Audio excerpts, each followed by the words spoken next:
Ano naman, Sir Borgio or Coach Borgio, yung mga services na ino-offer ng Be Limitless Academy? Ayan, so Be Limitless Academy, so we are more on, may business community din kami, so we are more on empowering CEOs and entrepreneurs. Ano bang usually problem natin, Miss Joyce, as a business owner, di ba? Human capital, di ba? So usually, yun, since I'm experienced, let's face it, whenever we lead people or whenever we attract people in regards with the value that we offer, usually by experience din natin, hindi lang dahil sa mga certificates or seminars that we attended. So over the years, for 25 years, since I was 17, yun pala yung laging problem.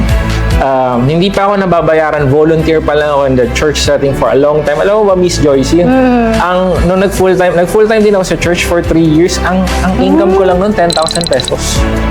Tapos paano mo pinagkakasya yun, di ba? Pero sinustain ako ni Lord. Pero ngayon, of course, di ba, ngayon, pinapasweldo mo na lang yun or minsan nga, maliit pa yun sa sweldo na binibigay mo sa mga tao mo. Actually, I only bounce back fully kay God. Nawala din ako sa Kanya for a long time. Noong 2023 lang. Kaya parang doon ako na-set free na sa lahat ng mga bandages ko rin sa buhay, mga challenges ko sa buhay, maging failures ko sa buhay, nasagot niya fully, nung fully sumunod ako sa Kanya.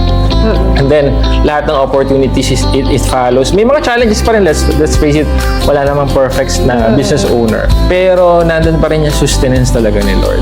So, yun. So, yung mga ino-offers namin nga, transformational leadership, making their people self-manage. We also now catering you yung public speaking. Nandun pa rin yung sales coaching kasi there are times ay being invited pa rin sa mga industries kasi may mga client kami na nasa insurance industry at nasa real estate. So, parang ganun. So, it's more on transformational self-awareness, right? Self-development, leadership.